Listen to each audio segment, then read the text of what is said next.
6월절 전에 6월절은 해방절이죠. 모세가 애굽에 있는 백성들을 해방해서 인도한 그때 이제 6월 어린 양의 피를 문설주에 발라가지고 사망의 천사가 들어오지 않았다. 그래서 어린 양의 피 6월절. 그래서 이 6월절하고 예수님하고 어떤 관계냐? 예수님은 보라 세상 죄를 지고 가는 하나님의 어린 양이로다. 그래서 예수님은 이제 그 6월절 어린 양으로서 십자가의 피를 흘리신 그런 분이죠.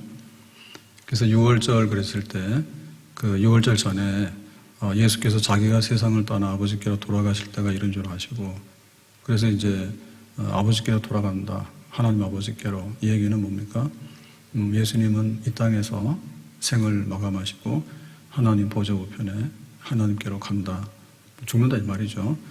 십자가의 고난과 죽음, 그때가 이제 임박했다 그랬어요. 세상에 있는 자기 사람들을 사랑하시되 끝까지 사랑하시니라. 그래서 하나님이 세상을 이처럼 사랑하사 독생자를 주셨으니, 그러니까 하나님이 이 세상을 사랑한다. 그래서 구원하기 위해서 하나님의 아들을 보냈다. 근데 이제 예수님께서 하나님의 아들로서 공생애를 1년, 2년, 3년.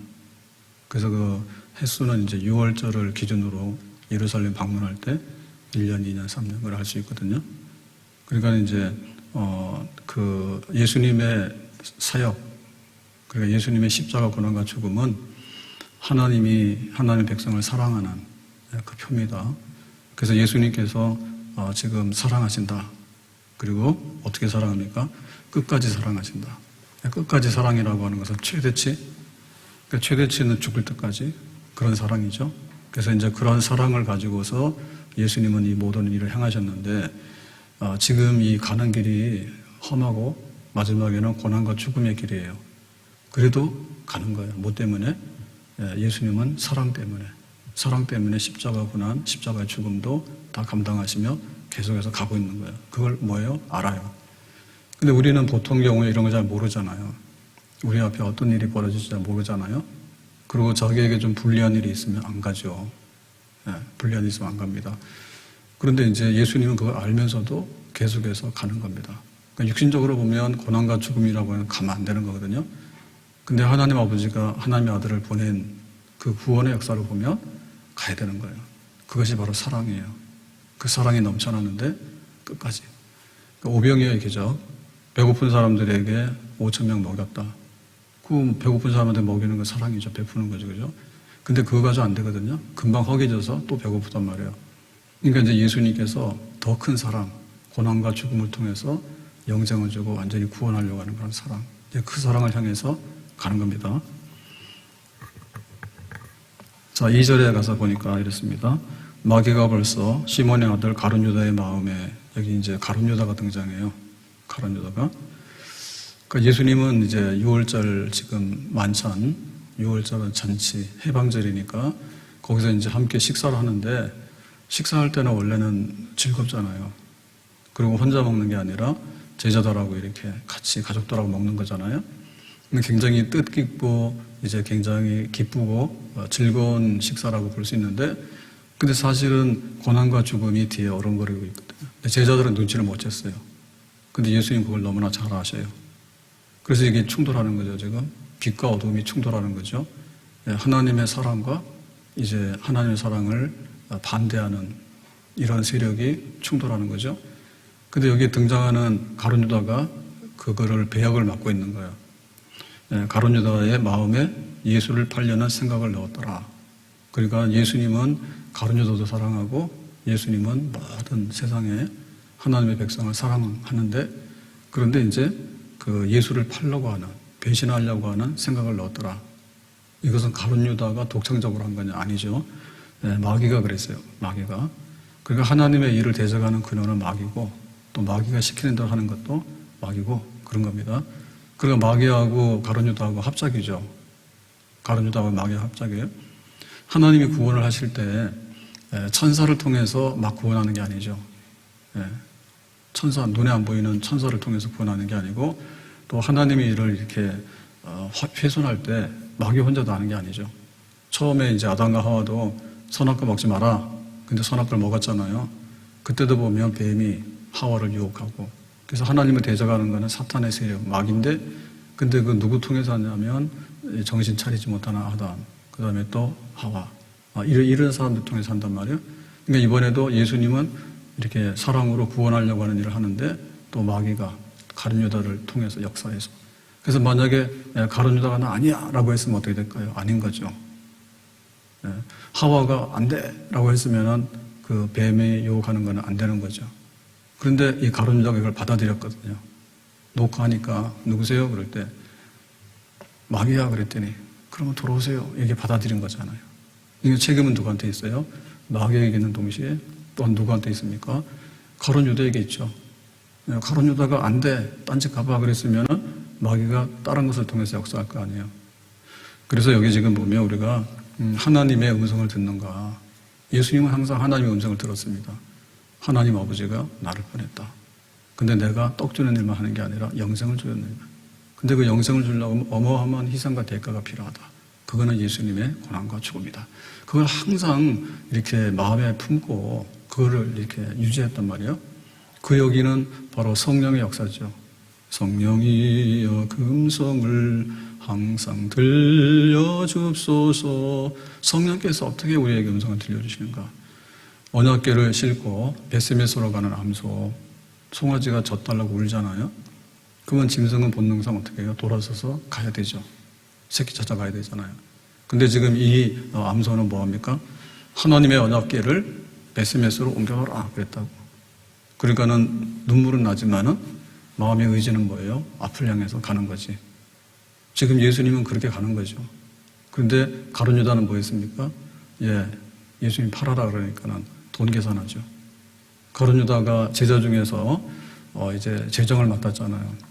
그럼 재정 맡으면은 우리말로 해서 좀 똑똑한 사람이에요? 멍청한 사람이에요? 계산이 빠른 사람이에요. 그러니까 가룟 유다가 굉장히 계산이 빠르고 굉장히 현실주의자예요. 그래서 예수님을 3년 이상 이렇게 따라다녔는데 마지막에 이제 예루살렘에 와가지고 큰 거 할 줄 알았거든요. 큰 거라고 하는 것은 뭐냐면 내가 그리스도다. 내가 메시아다. 그걸 보여줘야 돼. 그러면 이것은 뭐냐면 정치적인 메시아예요.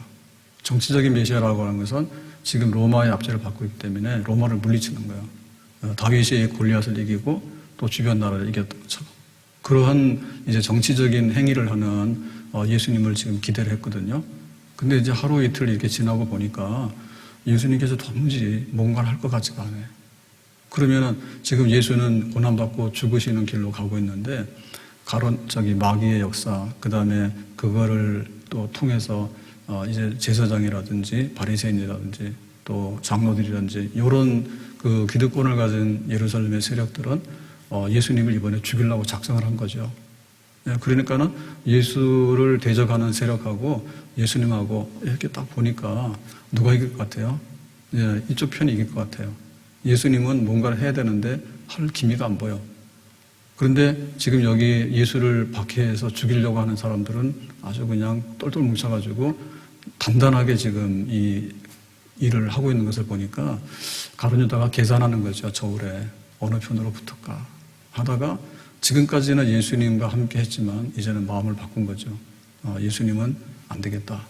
내가 이쪽 편에 서야 되겠다. 그래서 이제 이 거래를 하는데 이제 은 30에 예수님을 배신해서 넘기기로 거래를 해요.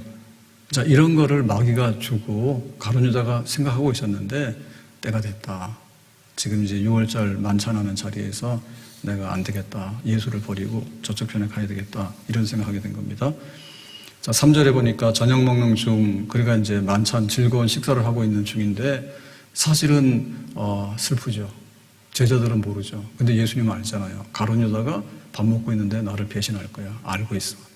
그리고 지금 이 음부의 세력들이 예수님에게 대적해 오는데 예수님 그걸 알고 있어.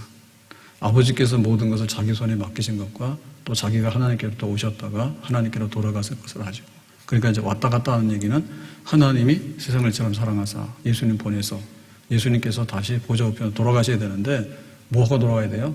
놀다 가면 안 되죠. 그럼 예수님께서 뭐하고 가야 됩니까? 정말로 하나님의 구원하는 십자가의 대속의 죽음, 이거를 이제 완성하고 가야 되잖아요.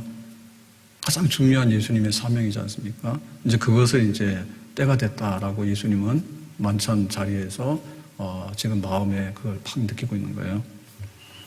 자, 그래서 여기서 아시고라고 하는 얘기는 지금 예수님에게 어떤 일이 벌어질지를 예수님 모르는 게 아니고 그 다음에 이제 곧 체포돼 가지고 이제 고난받는 요것이 이제 금방 이루어지잖아요. 그거를 예수님이 다 하시는 거죠. 그러면 지금 내가 처해 있는 상황이 정말 불쌍하고 불행하고 버림받고 가룟유다가 날 버리는데 또 하나님 아버지도 너무한다. 나에게 이런 거를. 그런 게 아니라 아시고라고 하는 얘기는 이미 다 받아들였다 이런 얘기가 되겠죠. 그래서 이거를 이제 계속해서 예수님은 받아들이는데 겟세마네 동산에서 마지막에 잡히기 전에 이제 기도하잖아요. 아버지 이 잔을 내게 섬겨주십시오. 그러나 내 원대로 마옵시고 아버지 원대로 되길 원합니다. 이렇게 기도하잖아요. 그러니까 그때도 아시는 거예요. 그러니까 알기 때문에 할 수도 있고 안 할 수도 있는 거예요. 근데 예수님께서 뭐예요? 하는 거예요. 알면서도 하는 거예요. 그래서 마지막에 잡혀서 고난받아 죽어 마지막 기회잖아요. 예수님께서는 도망갈 수 있는, 피할 수 있는 마지막 기회잖아요. 그때도 망설였지만은 아시고 가는 거지. 그러니까는 6월절 이 만찬의 자리에서도 아시고 밥을 먹고 있는 거지, 지금. 밥 넘어가겠어, 안 넘어갔어요? 안 넘어가지? 지금 제자들은 못 모르고 있지만은 예수님께서는 그걸 아시고 식탁에 앉아 있는데 그냥 밥만 먹고 그냥 떠밀어갈 수는 없잖아요. 그래서 예수님께서 이 행동으로서 메시지를 주는 거예요. 지금 밥 먹고 있는데 행동으로서 뭔가를 보여주는 거예요. 그게 바로 4절의 말씀입니다. 저녁 잡수시던 자리에서 일어나. 그러니까 이제 6월절 그 만찬 식사 중에서 그게 지금 교차되고 있잖아요. 가룟유다는 예수님 팔아야 되겠다. 근데 어둠의 세력들은 예수님 잡으러 온다. 근데 예수님은 잡히면 고난받아 죽는다. 안다. 그런데 예수님께서는 이제 뭔가를 보여준다. 그래서 자리에서 일어났다라고 하는 것은 이제 행동이죠. 밥 먹는 거 안 하고 행동. 겉옷을 벗고 수건을 가져다가 허리에 두르시고 있습니다. 여기 이제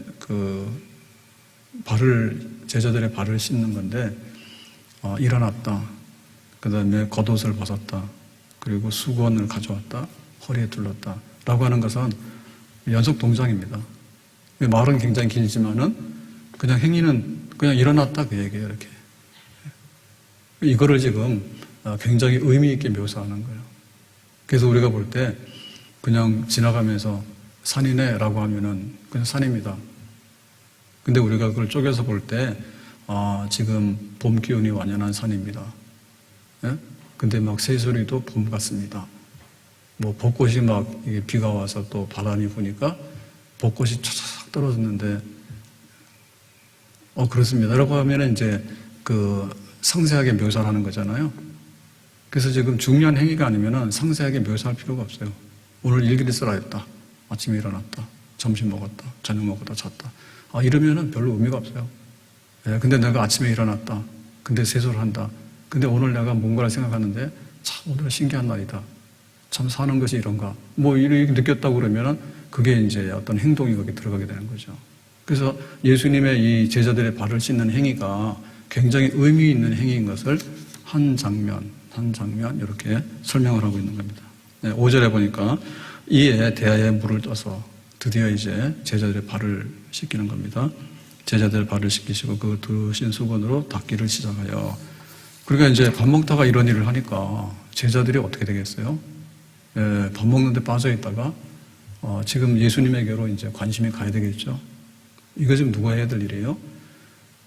밥 먹기 전에 발을 씻어야 되거든요. 근데 그거 안 했어. 왜냐하면은 별로 대접을 안 했기 때문에.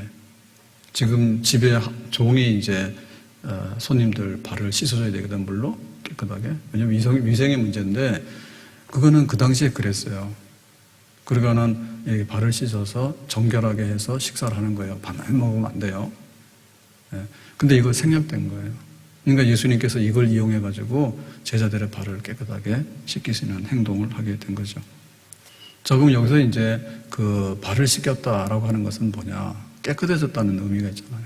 깨끗해졌다. 근데 깨끗해지는 거는, 방법이 그냥 물로 씻으면 물로 깨끗해지는 거고, 그 다음에 뭐 우리가 코로나 때문에, 지금 소독을 많이 하잖아요. 비누 대신으로 바이러스를 막기 위해서.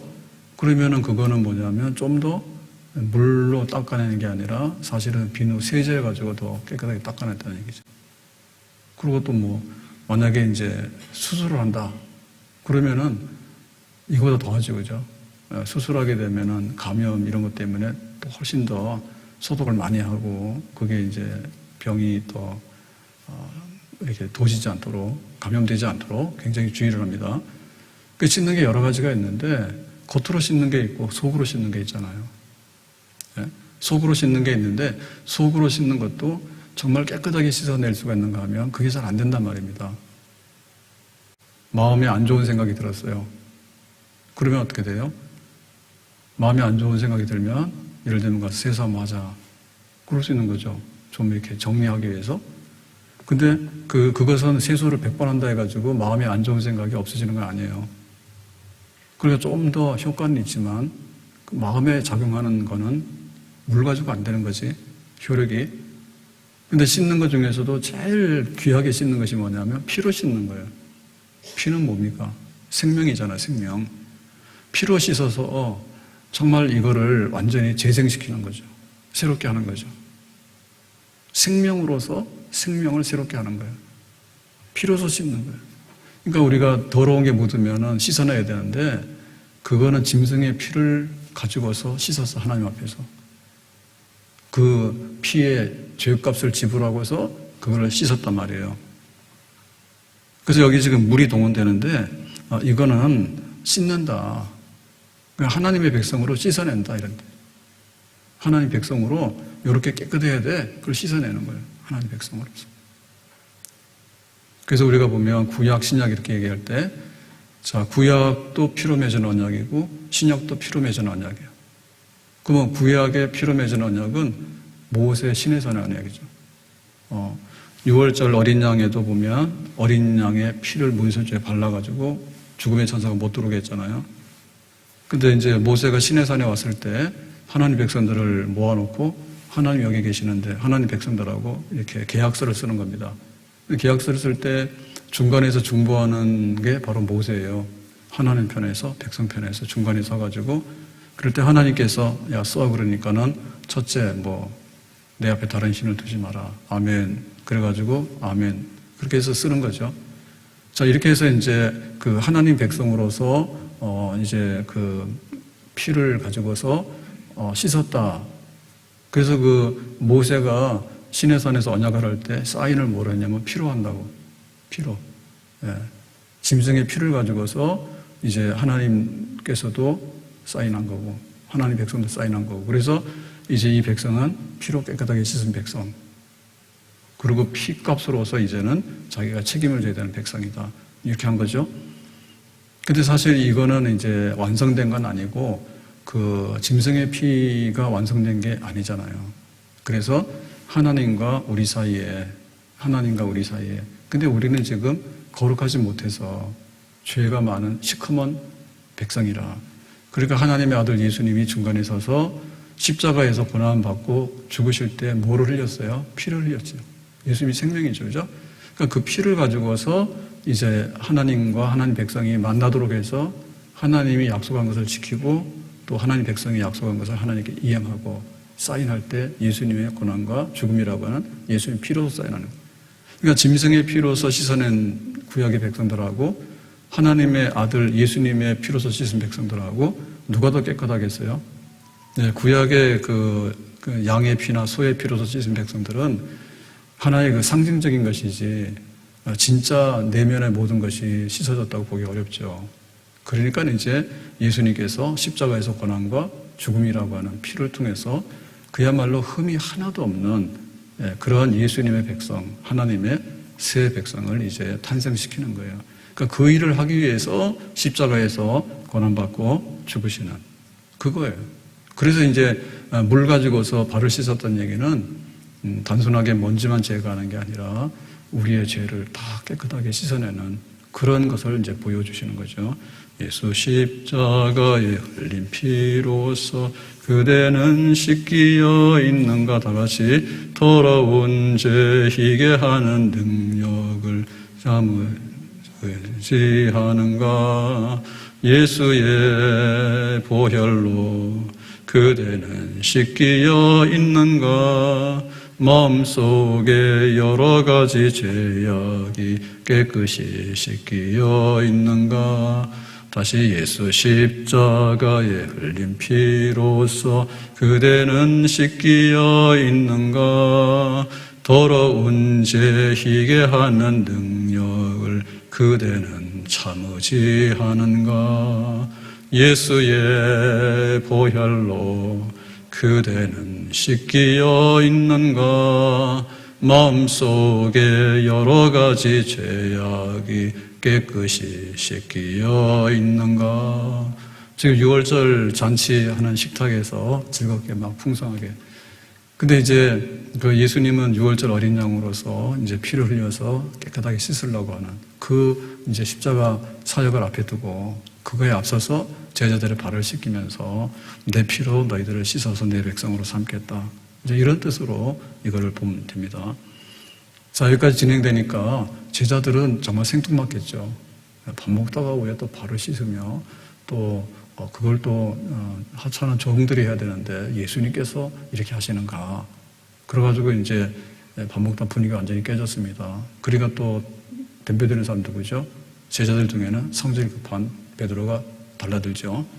자, 6절에 보니까 시몬 베드로에게 이르시되 베드로가 이르되 주여 주께서 내 발을 씻으시나이까. 그러니까 베드로가 예수님 하는 행동에 대해서 예수님 뭐 하시는 거예요 지금? 이렇게 이제 그 반응을 보이는 거예요. 사실 그렇잖아요. 왜 예수님께서 갑자기 식사하시다가 일어나서 발을 씻깁니까? 우리가 해야 될 일인데 못했는데 왜 예수님께서 하십니까? 베드로답죠. 자, 7절에 예수께서 대답하여 이르시되 내가 하는 것을 네가 지금은 알지 못하나 이후에는 알리라. 그러니까 지금 제자들은 밥 먹는데 정신이 팔려가지고 예수님하고 3년 반을 같이 있었지만은 예수님께서 마지막으로 해야 되는 사명 미션이 뭔지를 잘 몰랐어요. 그리고 인자가 예루살렘에 가면 고난받고 죽을 거다라고 이미 얘기를 했어요. 그랬더니 베드로가 거기서 뭐라 했냐면 예수님 절대로 그런 일이 일어나면 안 되죠. 우리 망해요.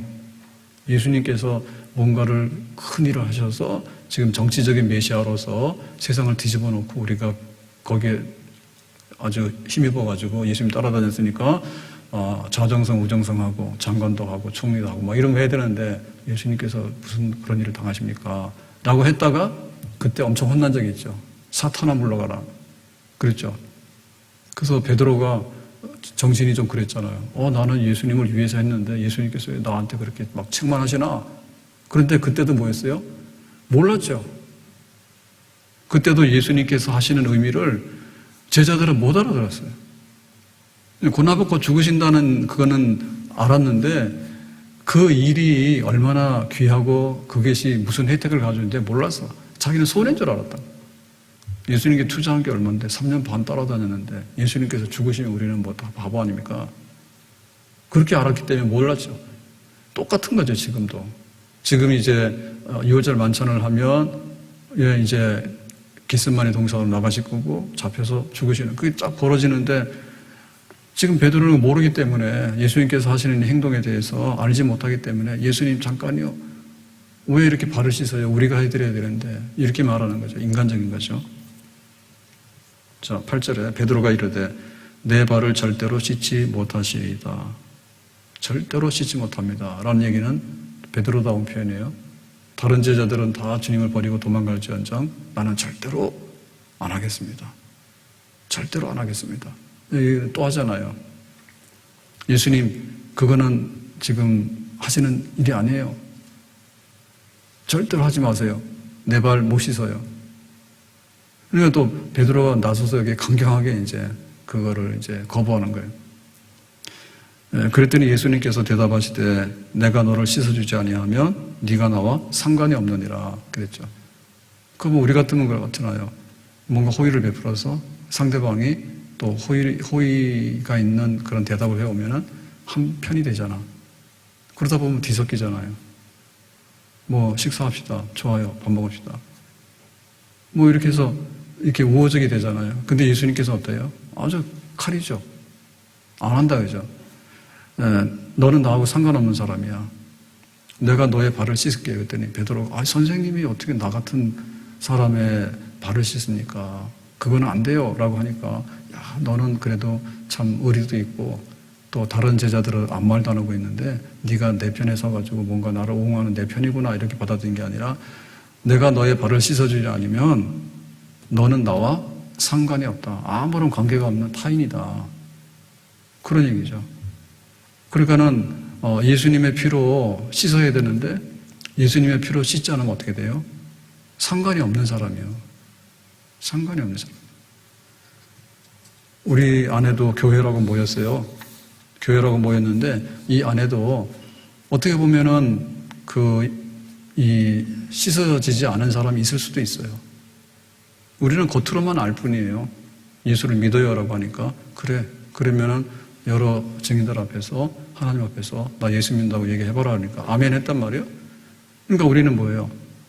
다 씻었다고 이제 알아듣고 그렇게 믿고 우리가 교인으로 받아들였죠. 근데 뭐 간첩이 나 간첩이요라고 하고 들어오나요? 나 안 간첩이요라고 하잖아요. 예? 병이 들어올 때도 그렇게 들어오는 게 아니에요. 술구맨이 들어와가지고 자기 세력을 확장시킨 다음에 발병을 시키면 병이 들어오는 거예요. 그러니까 요 안에도 그럴 수 있는 거죠. 상관없어. 나하고는 상관없는 사람이야. 나 교회 다니는데요. 천국문이 왜 안 열려요? 나는 다 몰라. 상관없어. 그러니까 지금 마귀의 종으로서 사망의 종으로서 산 사람들 있잖아요. 예수님 피로 씻어야 되거든요. 근데 피로 씻지 않고 그냥 대충 하고 끼었는데 그냥 와서 앉아 있는 거예요. 상관없다. 나하고. 베드로 네가 굉장히 의리 있는 것처럼 말하는데 의리 가지고서 구원받는 게 아니지. 인정 가지고 구원받는 게 아니지. 우리는 생각할 때 그래요. 주 예수를 믿어라. 그러면 너와 내 집이 구원한다. 내가 대표로 나가서 예배당 가서 앉아있으면 우리 집 식구들이 다 한 묶음으로 다 구원받는다. 그렇지 않다니까. 와서 똑같이 물 세례를 받았는데 물 세례 받을 때 다 아멘 합니까? 그랬더니 10명이 다 아멘 했다고요. 근데 그 중에 하나가 예수님의 피하고는 상관없는 사람이 끼어서 섰을 수도 있어. 그러니까 냉정하게 예수님께서 말씀하시는 거예요. 이 물로 씻어야 되고 이 피로 씻어야 돼. 근데 그거를 얼버무려가지고 인간적으로 이렇게 해가지고는 그냥 넘어가려고 하는 것은 안 돼. 그러니까 내가 너의 발을 씻길 테니까 너는 그걸 받아라 하니까. 받아라. 나와 상관없다고 그렇게 딱 잘랐잖아요. 이게 거듭났느냐 얘기입니다. 뭘로요? 물로서 거듭났느냐. 물 가지고 겉은 씻을 수 있지만은 속에 들어있는 죄는 씻을 수 없잖아요. 예수님의 피로서 우리의 속이 깨끗해졌느냐? 예수님의 피로서 하나님과의 관계가 깨끗해졌느냐? 예수님의 피로서 정말 내가 천국 백성으로 하늘로부터 태어났느냐? 우리의 출생은 어디에 있습니까? 우리의 출생은 어머니 태에서 나왔잖아요. 그러니까 어떻게 보면은 당신 출생이 어디예요? 이렇게 하면은 고양시 아이 산부인과 무슨 병원 이렇게 막 쓸 거 아니에요. 그것이 진짜 우리의 출생을 의미하는 거냐? 그것 가지고는 하나님의 백성이라고 하는 그 출생이 안 된다니까요. 네? 우리는 가서 동사무소나 구청 가가지고 뭐 혼인신고도 하고 출생신고도 하고 뭐 이런 거 하잖아요. 그건 행정상의 문제죠. 땅의 백성의 문제란 말이에요. 땅의 백성의. 그러니까 우리의 진짜로 하나님의 백성으로서 이제 새롭게 태어나려면 하늘로부터 태어나야 된다고. 하늘로부터. 그래서 굉장히 이제 훌륭하다 이런 사람들은 뭔가 이렇게 출생할 때 땅의 어떤 거를 말하는 게 아니라 약간 신성성을 두고 말하지. 김정은이 나오려고 그러면 백두산 가서 말을 타더라고. 말보다 좋은 게 차요. 차 중에 좋은 게 좋은 차들이 있어. 그런 게. 근데 왜 그럴까? 백두산이라고 하는 어떤 상징적인 의미, 그 다음에 또 말이라고 하는 그런 상징적인 의미. 그 아주 옛날 방식입니다. 옛날 방식. 옛날 방식. 뭔가 니들 천민들하고는 달라. 세상에서 태어난 백성하고 다르게 하늘에서 타고난. 그래서 뭐 김씨 삼부자가 말이에요. 계속해서 해먹잖아. 왜? 우리는 뭐 하늘에서 내려온 구원자인 것처럼 해가지고. 밥도 굶어 죽는데 무슨 구원합니까? 그러니까 그거를 해야 되는데, 그러니까 위로부터 난다고 하는 것이, 예수님의 피로 거듭난다고 하는 것이 얼마나 소중한 건가. 상관없다고, 그거. 없으면 나하고 상관없는 사람이라고. 그러니까 우리가 예수 믿는다고 하는 그 말의 의미가 완전히 죽었다가 다시 살아나야 되는. 근데 살아날 수 있는 것은 뭐냐면 그냥 세상적인 방법으로 나와서는 안 된다니까요. 깨닫는 사람 많거든요. 깨닫는 사람. 죽음이란 무엇인가? 사는 것은 무엇인가? 그리고 왜 계절은 봄, 여름, 가을, 겨울이 될까? 깨닫긴 해요. 뭔가 이치를 깨달을 때 우리는 각성이라 하잖아요. 사람 많이 바뀝니다. 뭐로 가끔가다 이런 사건이 있어. 연예인들 중에서도 한참 그런데 갑자기 없어져서 죽었어. 뭐 어제는 또 검사가 검찰청에서 또 뛰어내려가지고 죽었어. 뭐 전직 대통령도 뛰어내려서 죽었어. 뭔가 깨닫는 바가 있는 거예요. 그래서 이건 뭐 살 게 못 되는구나. 그러면 뭐 떠나는 거예요. 근데 우리가 어디서부터 나냐 할 때 지식, 전혀 못 보던 지식을 이렇게 갖게 되면요. 이런 세상도 있나 이렇게 합니다. 나 돈 있어요 라고 하는데 사먹을 줄 알아야지. 사먹을 줄 알아야지. 주문해서 오잖아요. 그러니까는 돈 있는 거랑 사먹는 거랑 다르다니까? 내가 가지고 있는 거하고 내가 그걸 누리는 거하고 달라. 보통 빚더미 앉은 사람도 있지만은 그게 아니라 쓰지도 못하고 죽는 사람이 굉장히 많아요. 똑같이 가지고 있는데 많은 것을 누리는 사람이 있는가 하면 못 누리는 사람이 있단 말이에요. 그러니까 거듭나야 되는데 예를 들면 노래를 하는 사람은 노래하는 세상 때문에 거듭나는 겁니다. 춤을 추는 사람은 춤을 추는 걸 통해서 거듭나는. 예? 지식 있는 사람은 우리가 모르는 그런 새로운 이런 지식의 혁명이 일어나잖아요. 그러면 그런 걸 통해서 거듭나게 되는 거고, 나름대로 변화되고 그런 거예요. 근데 그것 가지고는 다 이 죽음의 또 마귀의 올무에서 해방될 수 있는 건 아니에요. 진정한 구원은 뭐냐면 이 세상의 그 어떤 것으로도 우리가 씻어낼 수가 없는 거예요. 그래서 하늘로부터 나야 돼. 그래야지 우리가 하늘로 올라가는 백성이 되는 줄로 믿습니다. 예, 마귀로부터 나면은 마귀 자식이요. 우리 육신의 어머니로부터 나오면은 그거는 육신의 어머니 자식이요. 똑같아요. 딱 보면은 어머니가 젊을 때 출산했을 거 아니에요. 나중 가서 보니까 뭐예요? 쪼그라들어가지고 말이에요. 허리가 다 구부러지고 늙어가지고는. 그걸 돌아가시잖아요. 그러니까 그 어머니 뱃속에서 나온 우리들도 지금은 멀쩡해서 돌아다니지만은 나중에 뭐가 돼? 똑같이 그렇게 된다니까. 그러니까 나는 방식이 다른 거예요. 하나님께로부터 나서, 하늘로부터 나서 새로운 어떤 생명을 가져야 되는데 그 새로운 생명은 뭐냐면 이 생명이 깨고 나와야 되잖아요. 깨고 나와야 되는데 예수님의 피 씻어내는 거, 영혼의 그 더러운 것을 씻어내는 거, 하나님과의 그런 흑암의 관계를 씻어내는 거, 그런 것을 통해서 비로소 진짜 거듭나는 예수님의 백성, 하나님의 백성, 예수님의 제자가 되는 줄로 믿습니다. 고난주간에 내가 예수님의 피로서 씻은 사람인가? 아니면 나는 그냥 교회만 다니고 그냥 종교인이에요. 뭔가를 이렇게 있는 것처럼 믿고 따라가는 그런 하나의 종교의 틀 속에 들어와 있는 사람인가?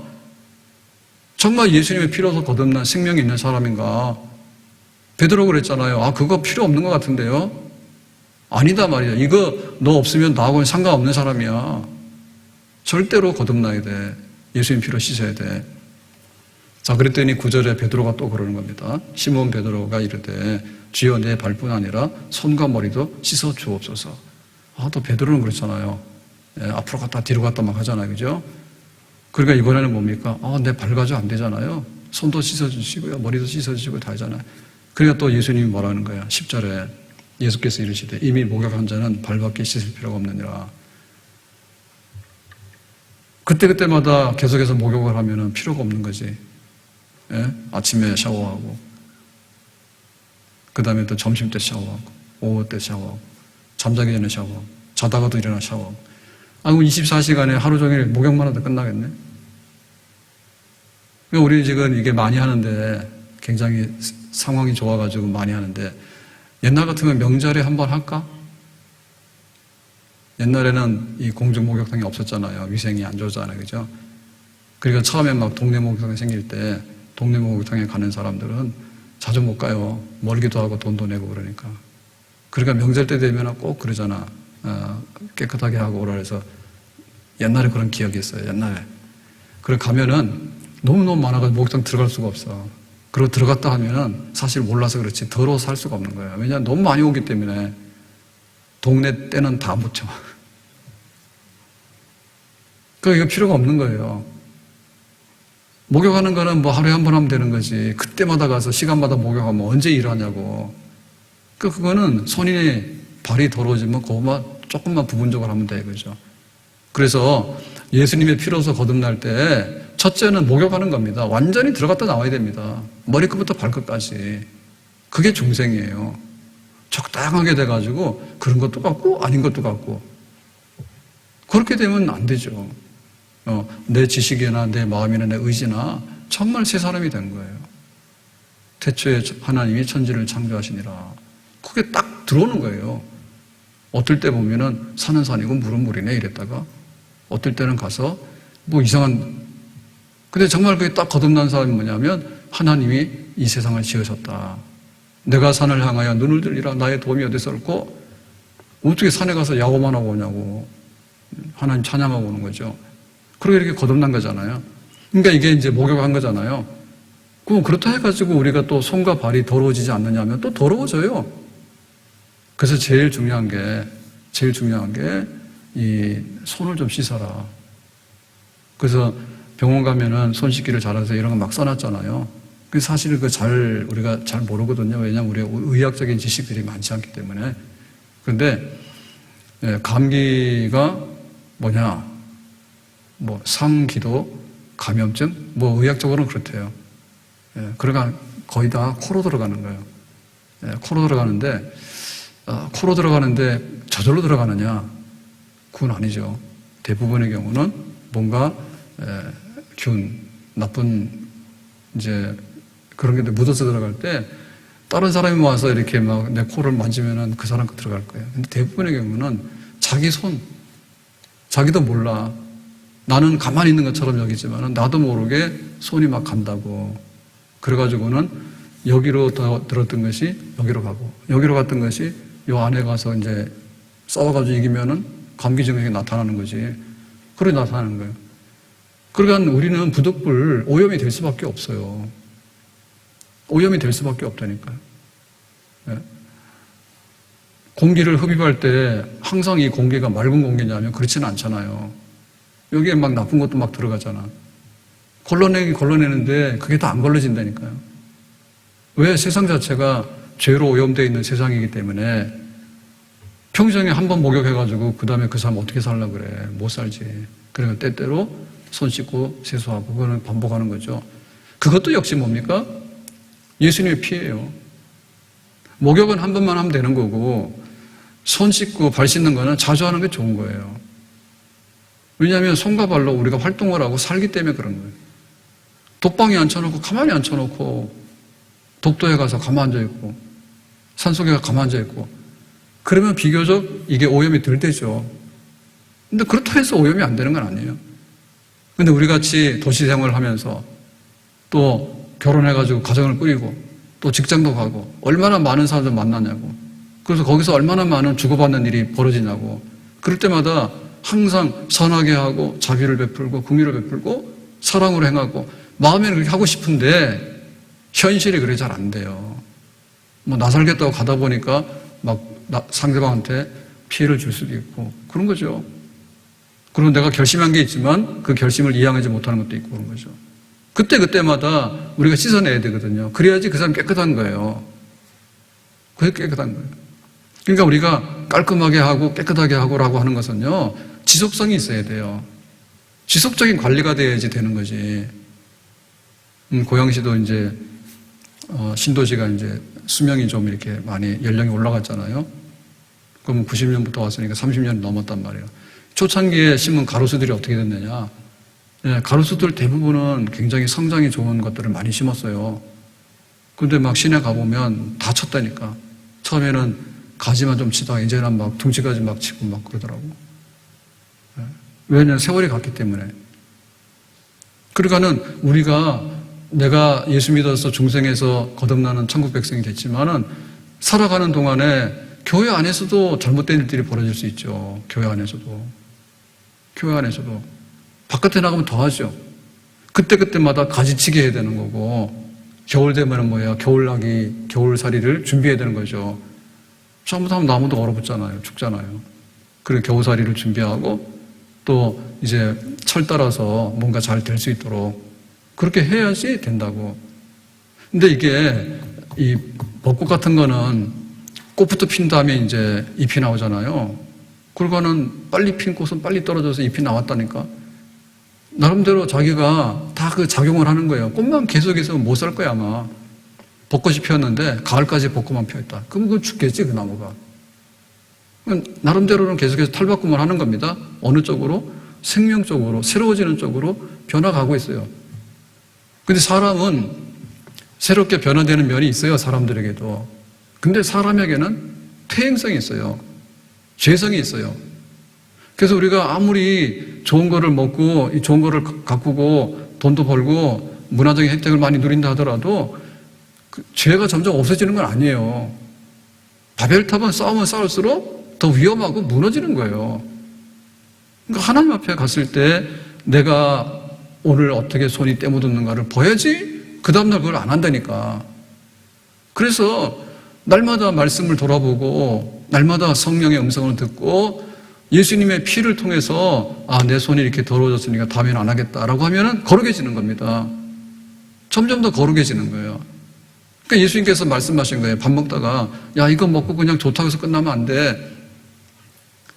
이 더러운 걸 씻어내야 되니까 목욕도 하고 자주자주 오염되는 것이 있으니까 그때그때마다 손도 씻고 발도 씻고 그래서 내 백성답게 살 수 있는 그런 삶을 살도록 하자. 예수 십자가에 흘린 피로써 그대는 씻기어 있는가. 더러운 죄 희게 하는 능력을 그대는 참으지 하는가. 예수의 보혈로 그대는 씻기어 있는가. 마음속에 여러 가지 죄악이 깨끗이 씻기어 있는가. 다시 묻습니다. 예수님 피 아니면은 하늘로부터 난 백성이 아니요. 예수님의 피가 아니면 이 더럽고 지저분한 세상에서 우리가 깨끗하고 성결하게 유지를 계속해서 살 수 없어요.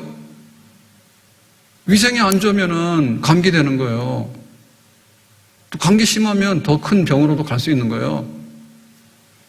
코로나 바이러스나 감기 바이러스나 거기서 거기를 하는데요. 그러니까 우리가 어떻게 예수님의 백성답게 살 것인가에 대해서 씻는다라고 하는 것에 대해서 우리가 딱 생각을 해야 됩니다. 온전한 사람 없어요. 날마다 씻는 거예요. 날마다 씻는 거예요. 날마다 깨끗하게 씻는 거예요. 그래서 거룩한 백성으로서 성결한 백성으로서 예수님은 하나님의 아들인데 죄가 하나도 없는 분이에요. 정말 깨끗한 분이에요. 그런데 우리는 그렇지 못해. 교회가 그렇지 못해. 교회 출발 자체는 예수님 피로서 씻은 사람들이 목이 맞거든요. 근데 그 중에는 아닌 사람도 끼어있을 수 있다니까요. 가라지들. 우리는 모르지만 뽑아낼 거예요. 근데 우리가 이제 학습을 받고 세례를 받고 그 다음에 또 직분도 받고 이렇게 해서 가는데 점점 나무가 커가잖아. 그러면 철 따라 변해야 되잖아요. 한겨울인데 여름처럼 하고 있으면 되는가? 그 나무 다 죽지. 할 수 없이 가을 단풍이 돼서 낙엽을 떨어뜨려야지 겨울을 살아남는다니까요. 생명작용이에요. 내가 예수 10년 믿었다 해가지고 이게 성장이 안 되고 깨끗해지지 않으면은 내 생명 자체를 계속 유지할 수가 없어요. 예수님의 피로서 성결하게 사는. 지금 6월절 만찬에서 씻은 것으로 인해가지고 우리는 예수님께서는 참 훌륭한 이런 행동을 하셨네. 윤리적인 의미거든요. 오늘 수예배 시간이라 말씀드릴 거예요. 근데 그 윤리적인 의미보다도 영적으로 볼 때 이게 거듭나는 구원론적인 의미가 더 먼저예요. 그래서 우리가 예수 믿는 것을 너무 도덕적인 행위로만 자꾸 한정시키다 보면 그 근본을 잊어버리게 돼. 너나 나나 예의도 갖추고 이렇게 좀 잘 사는 거 그렇지 않느냐? 아니라니까요. 하나님과의 관계에서 씻음, 나 자신에 대해서 죄를 씻음, 거기서 나오는 도덕적인 행위, 거기서 나오는 봉사적인 행위가 온전한 것이 되겠죠. 아무튼 간에 예수님은 십자가에서 고난받고 죽으시는 길을 알면서 계속 가십니다. 그리고 제자들하고 마지막 식사거든요. 고별 식사예요. 고별 식사에서 아주 깜짝 놀랄 만한 발을 씻으면서 너희들 죄를 씻어야 되라고 말씀했습니다. 이와 같이 우리도 깨끗한 사람, 또 깨끗한 것을 유지할 수 있는 예수님의 제자가 되기를 주님의 이름으로 축복합니다. 기도하겠습니다. 다 같이 합심 기도하고 개인 기도합니다. 주여, 주여, 주여.